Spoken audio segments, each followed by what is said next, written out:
Morning and welcome to Focus on the News.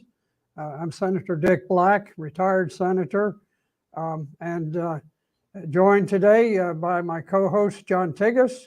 John, welcome. And now we've got a very special guest today, somebody who is very much the leader, really, of the anti-war movement in the country today. I think that's a reasonable assessment. Used to be that the Democrats used to lay claim to being the party of peace, and now they're out to make war against everybody on the planet.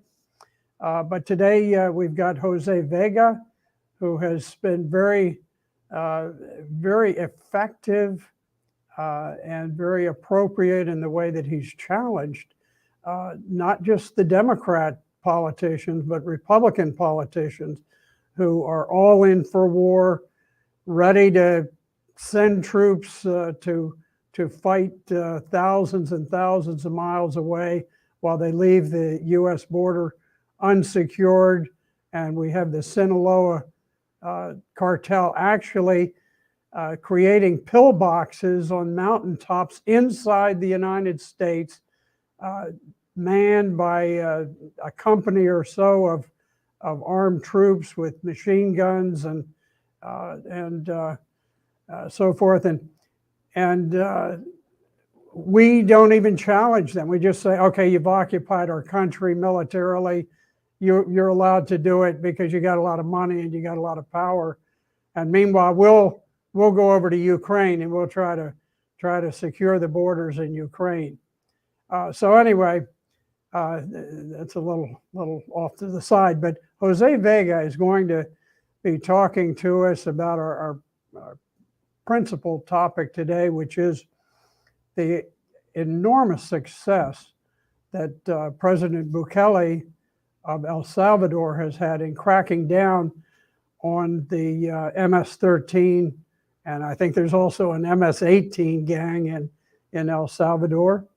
And if we have time, we'll wrap up with a good news story on Virginia, which has passed I think some very good legislation to crack down on smash and grab robberies. So with this, Jose, what do you have planned for us? Are we going to see the video, or let me let you take it from here? Yeah, no, sure. So first of all, thank you for giving me the opportunity to have this discussion, because I have a very long history with El Salvador. And, I can tell you right now that we are very happy with what's going on in El Salvador. And before I start with the video, I actually want to show you. Jose, now you are from El Salvador, aren't you?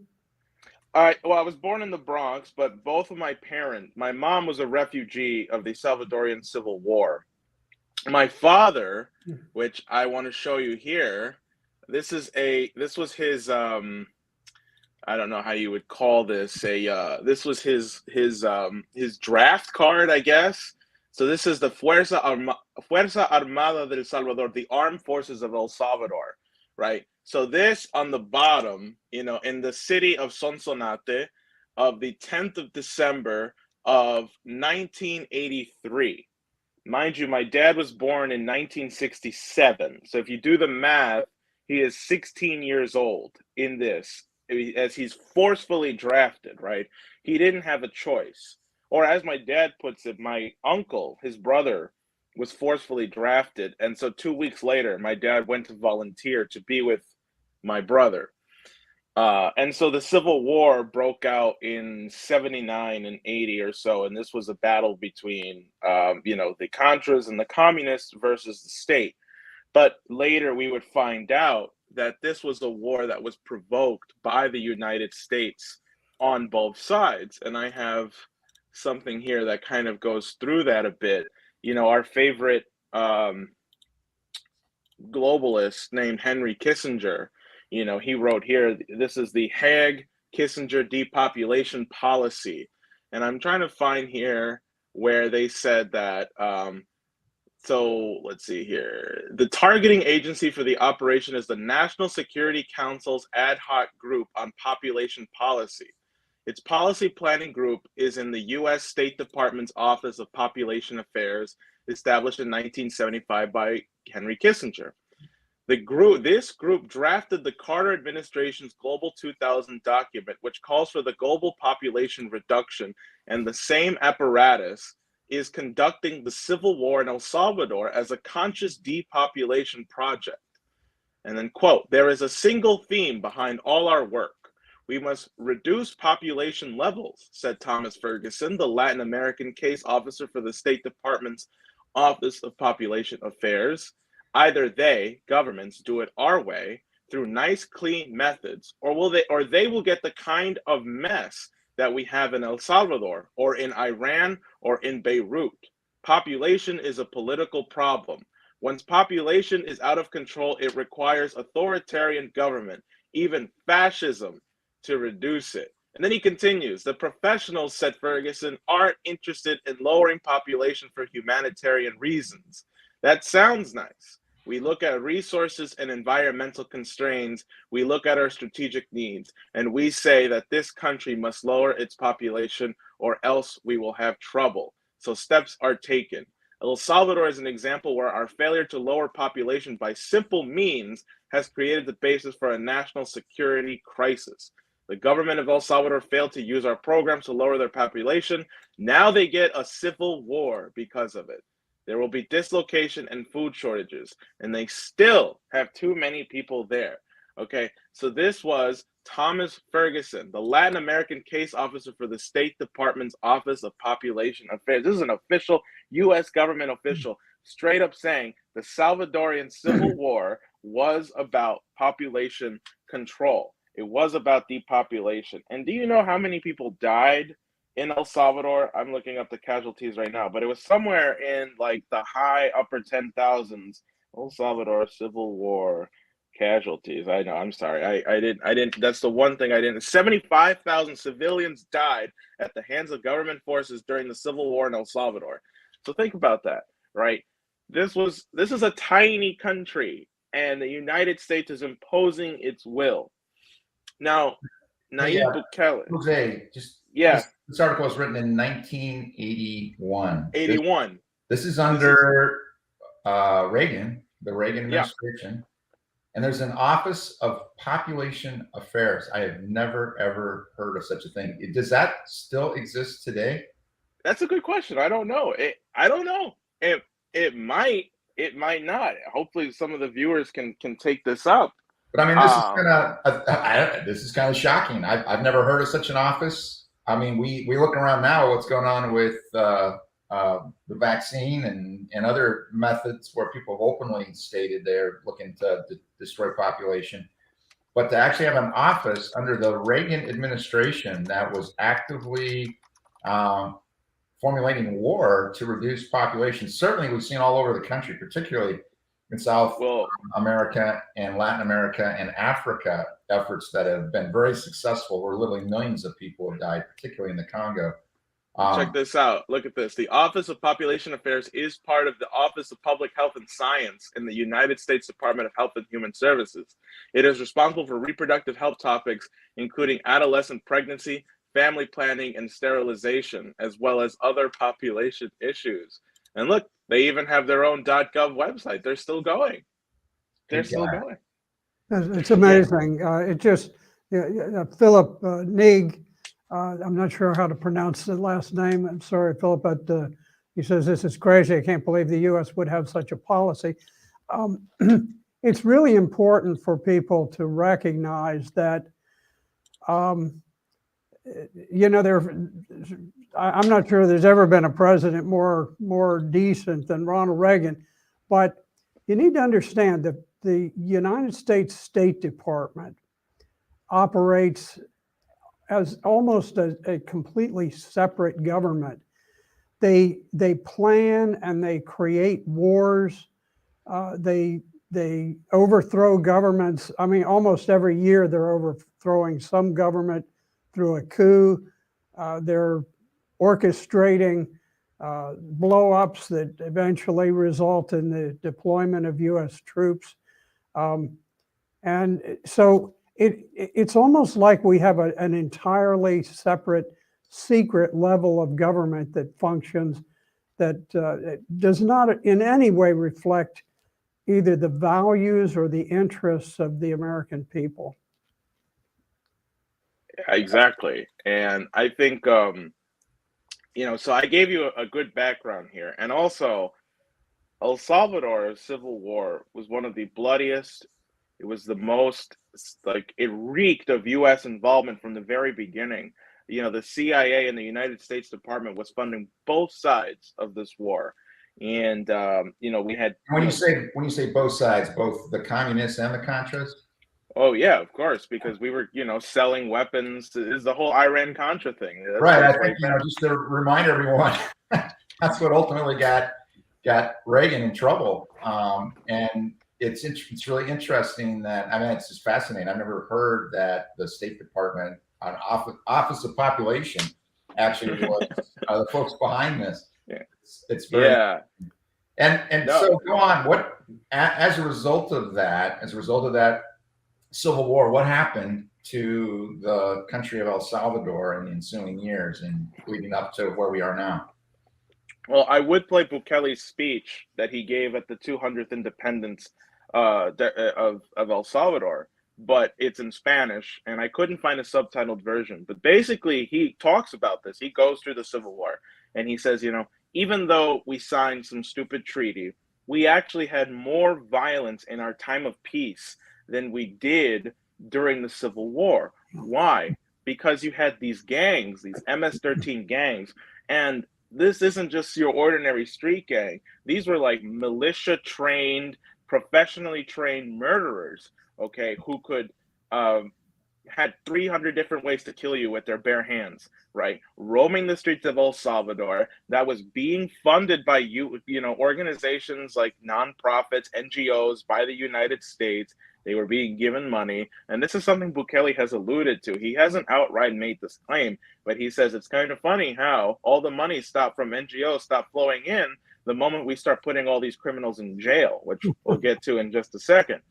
And so, between 89 or 91, around when the war stops, to 2018, you have corrupt government, corrupt judges.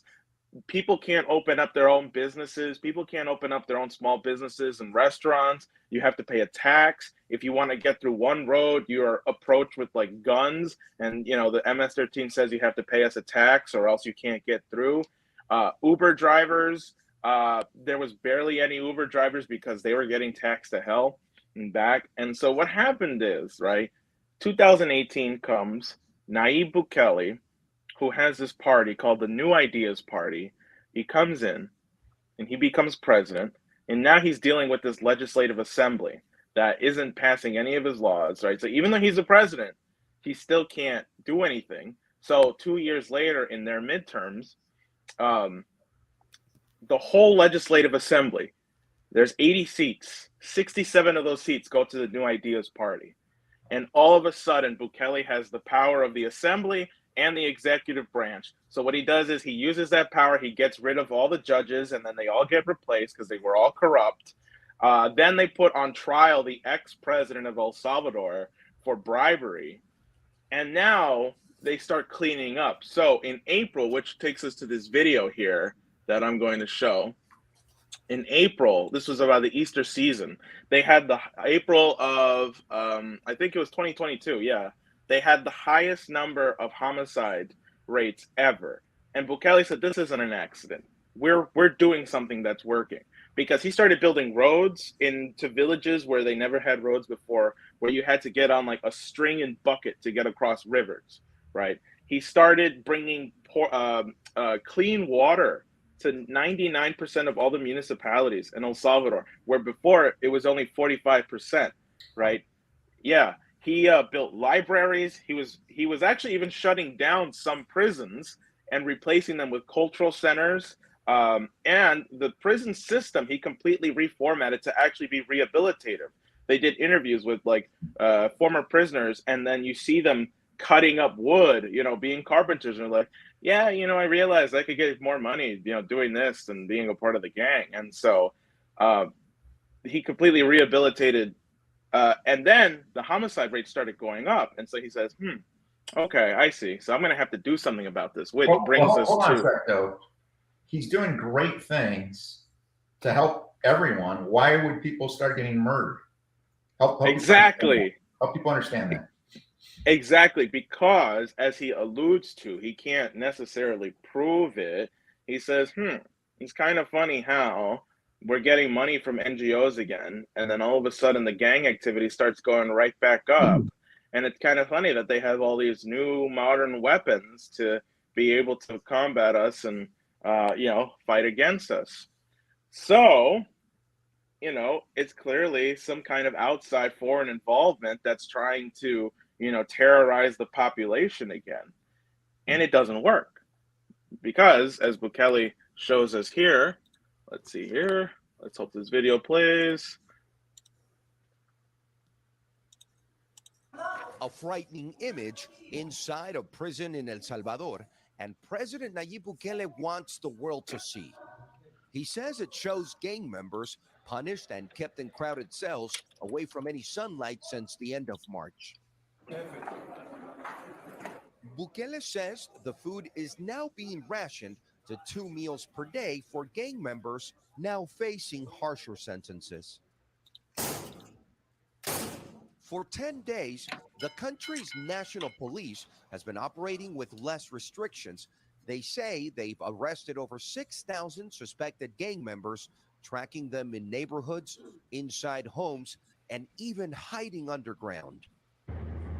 The crackdown in response to one of the deadliest weekends in El Salvador. Authorities reporting 67 homicides in a single day, prompting a state of emergency that gave way to mass arrest and tougher punishment to gang members already behind bars. This week, President Bukele doubling down on his efforts. Ustedes desatan una ola de criminalidad y nosotros quitamos la comida en las cárceles. Threatening that any retaliation to the recent crackdown would lead to further punishment. Por ahí andan rumores que quieren empezarse a vengar de la gente honrada, al azar. Hagan eso y no va a haber un tiempo de comida en las cárceles. Uno. A ver cuánto tiempo duran sus homeboys allá adentro. The president touting the efforts on social media under the hashtag War on Gangs. Bukele even asking parents to show the videos to their teenage children and warn them, saying gangs can only lead to prison or death. President Bukele operating with the support of residents and Congress, which first approved the state of emergency that allows for all new detainees to be held for 15 days without access to an attorney. A move that human rights groups say is creating a framework for abuse. Y las autoridades no han dicho ni han mostrado que haya investigaciones previas como para decir que están desmontando alguna estructura de pandillas y que justifique 6,000 capturas. But Bukele responding to criticism, accusing them of defending the gangs. Y no me importa lo que digan los organismos internacionales, que vengan a proteger a nuestra gente, que vengan a llevarse a sus pandilleros, si tanto los quieren. Now, this all started March 27th, so there's still 20 days left of the state of emergency under which the National Police will continue to operate with less restrictions, and the president not backing down, warning that life will only get more difficult for all gang members in El Salvador. Damn right.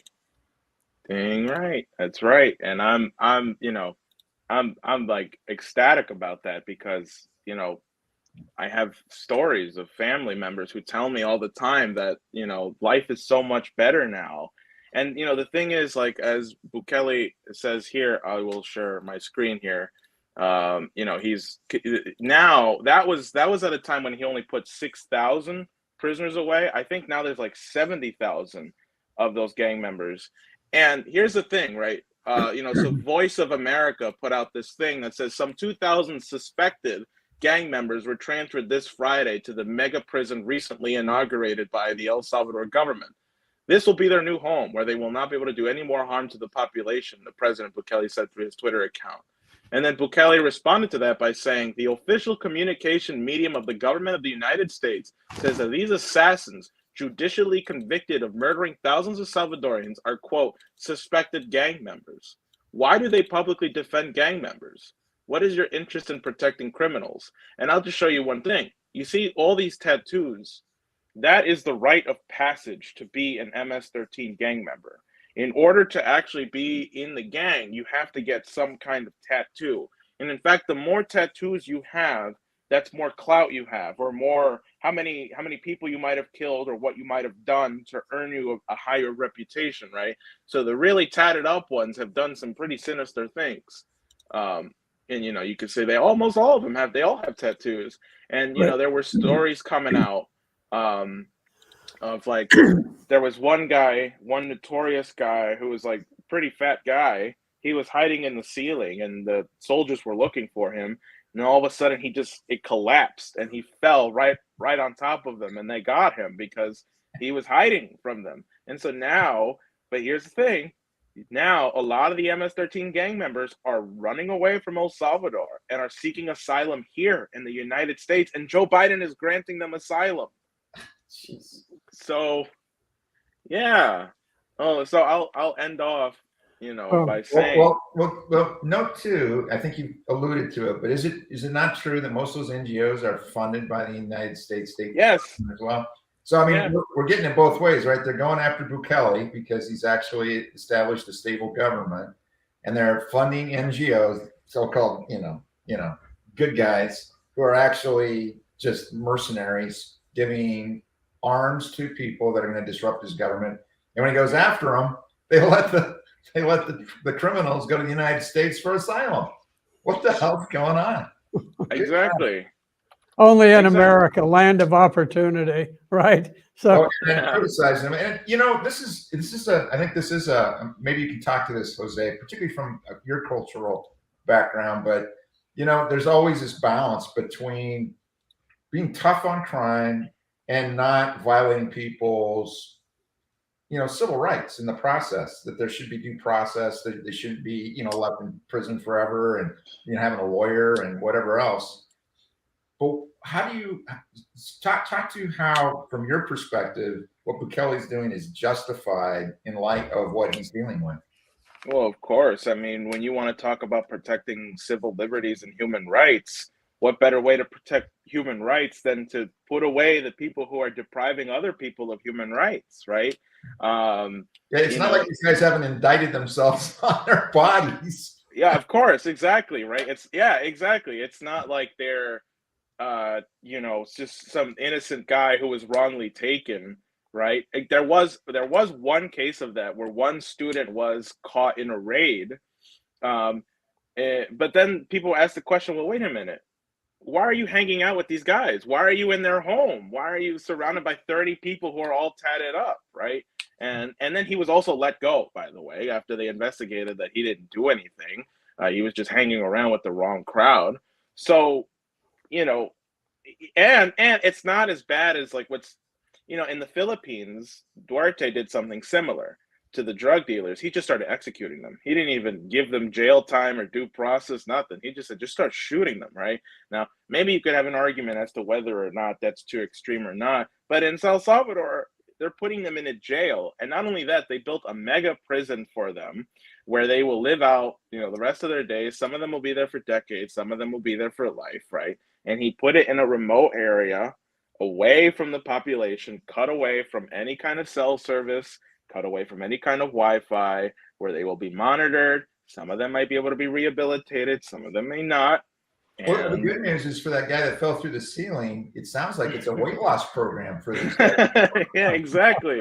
Yeah, right. So, this is to some extent, it's a matter of perspective. We've declared war on drugs, war on this, war on that, but what you see in El Salvador right now is a war on crime. And it's a very real war, and it's being fought as a war and not as a police action to, a police crackdown and you put them in a corrupt judicial system. It involves some brutality. Wars do. They changed the law on homicide so that the definition of homicide does not include people killed in police custody, people who die in prison, and people who die in confrontation with police. So it basically has shifted from being a pro-criminal environment to an anti-criminal environment. And I think this is part of the reason that the U.S. government, the State Department, is not fond of Bukele. They don't like the fact that what he's doing is very effective. And, you know, they like to talk about all this pie in the sky, you know, well, due process, blah, blah, blah. Well, you don't have due process when you have crooked judges who ignore the needs of the people and just turn these thugs back on the street. So you know, if you ask the people of El Salvador, what do you think? What are the people of El Salvador saying about this war on crime? They feel free for the first time. That's really what they say. There's a reason why Bukele has a 94% approval rating, and 94% of people say they would vote for Bukele again. And here's the thing. In the 70s, just before the Civil War, we had a corrupt government that changed our constitution that said no president can run a consecutive term. You can run 5 years, somebody else has to be president, and then you can be president again. It makes no sense, right? And Bukele changed that. He came in and said, you know what? No, I'm going to annul that amendment. And if people want to vote for me again, they should. And I agree with that, because can you imagine if we had FDR and there were term limits? You know, I'm sure there are arguments for it, but could we really have done what we did in World War II with if FDR only had one term or two, right? We might not have been in World War II. That is true, but I mean that's another issue. But I think what you're saying, Jose, is that individual countries need to come up with solutions to their own issues. And I think it highlights the importance of national sovereignty. Instead of having this global one world order that we're rapidly headed towards, and we're on the verge of World War III in order to conquer Russia and conquer China so that we can now establish the one world order.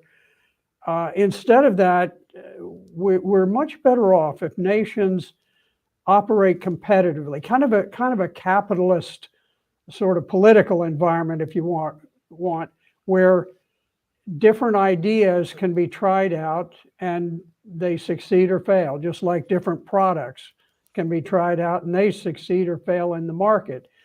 In the marketplace of ideas, in different countries, different ideas work. And in El Salvador, there's no doubt that what was being done previously was an utter abject failure. The people were living in total oppression. It was, you know, well, I won't say it was like the old Soviet Union, but it was really bad. It was murderous. And now people, for the first time in living memory in El Salvador, don't hear gunfire on the streets. They can literally walk from neighborhood to neighborhood without being raped, without being robbed, without being extorted for money. So to some extent, the proof is in the pudding. You know, what benefits the people ultimately? And we may not need to adopt exactly that in the United States, or maybe in Brazil it might not be exactly the answer, but it seems to be the answer in El Salvador, doesn't it? No, of course. And it's not just the extreme measures also. I mean, it's not just about putting away crime. What do you replace it with? And I think that's the other thing that people might be missing out, because he's been rebuilding and building a lot of new schools, cultural centers. He got Wi-Fi for every home in El Salvador so they can have access to the internet. And he also got all students computers and laptops also, so that if they can't get to a school because they're in a village where they still may not have access to a school, they can access it remotely. He's built up cultural centers, and he's also building up like a really big youth movement of people who want to get educated in not just Salvadorian history, but I think also this is where their relationship with other countries comes into play. I mean, El Salvador has been pretty isolated, kind of, from the conflict in Ukraine and stuff. But Bukele's not an idiot. He's very much said, "Hey, I'm not going to get into it. All I'm going to say is this war in Ukraine was provoked by NATO and the United States." And he said that, and then he backed away and said, "No, I got to go fix my own house first." And he did. And so I hope that Bukele uses his influence to speak out against this war more, because he is the envy of Latin America. You hear the president of Dominican Republic saying, "Hey, man, we could use a Bukele here and in Haiti," and that's the president saying that, and all these other countries around El Salvador, you have people emigrating to El Salvador now who are leaving their homes, and rather than coming to the United States and saying, "Man, I'm going to El Salvador, man. Things are better over there." Yeah. So it's there's a lot of optimism, and I do just want to point this out here. This is from February. This is today. He put here, another full week without homicides. Thank God. This is Bukele. And then this is the the green line is 2018, red line is 2019, yellow 2020, purple 2021, blue 2022. And so you can see here the blue line somewhere around April over here. And then, this is for February, excuse me. Yeah, so, you can compare green 2018, how bad the homicides were, versus blue, where there was just probably one. So. Well, 300 days straight without a homicide, and in a comparable period of time, there were over 300 homicides in Los Angeles, which has a much smaller population. So it just shows there is a fundamental difference in philosophy, which is very important. In El Salvador today, the philosophy is that government stands behind the people. It stands against the criminal. Yeah. If you compare that with the United States, and I'm talking about our overall culture driven by the media elites, the global oligarchs, all of the people who own the mainstream media, the thrust is we stand behind the criminal, we are against the people, and we want the criminal to be unleashed so that they can oppress the people. This difference of philosophy really can't be overstated. It's very important. Today, if you have somebody who fights back to defend his business, the first thing they talk about is, let's don't talk about the criminals who were attacking him or maybe threatening his life. Let's see, did he do something that we can get him for? Can we punish the good law-abiding citizen? And that's the thrust. You go all the way back to the Rodney King riots in 1992. You had the police who were acquitted in a very fully litigated case. And what happens? Federal government comes in, says, "Okay, we don't like the results. We're going to try you again. We're going to prosecute you all over again. Never mind all this business about no double jeopardy. We got kind of an angle. We can work on that. We'll expose you to double jeopardy. We'll prosecute you. We'll destroy you because we favor the side of crime." This is a huge difference. And frankly, I would like to see our philosophy, maybe not every method, but our philosophy change in the United States to where we favor the citizen against the criminal and not the other way around. Well, isn't that it's the fundamental job of government, to protect its borders from the outside and to protect its citizens from the inside? Yeah. And when it fails to do so, it becomes an illegitimate government. Becomes tyranny, and it's what our nation actually was founded fighting against. And yet here we are again in this country fighting against tyranny, fighting against law enforcement that would rather arrest peaceful protesters than to go after violent criminals. And that's where we're at. and it's really sad. And it's great to look to the South and see in El Salvador a leader, truly a leader, who's willing to stand with his people, to do what's right, protect the people on the inside and protect his borders from the outside. And God help us until we start to do the same again. Amen. Amen to that. Well, listen, I think we've kind of run over our time, so we'll wrap it up. Thank you, Jose, for being with us and giving us your personal insights. I could not agree with you more. I think President Bukele should be the man of the year, perhaps get the Nobel Peace Prize. Maybe he would. He deserves it a lot more than Obama did, who with all of his grisly, bloodthirsty attacks on nations all over the world.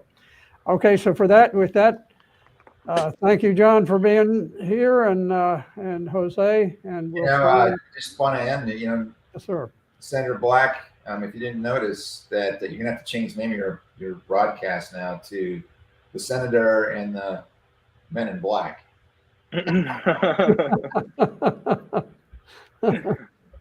Okay. Okay. Well, listen, thank you very much for being with us. This has been Focus on the News. We will see you again on Wednesday.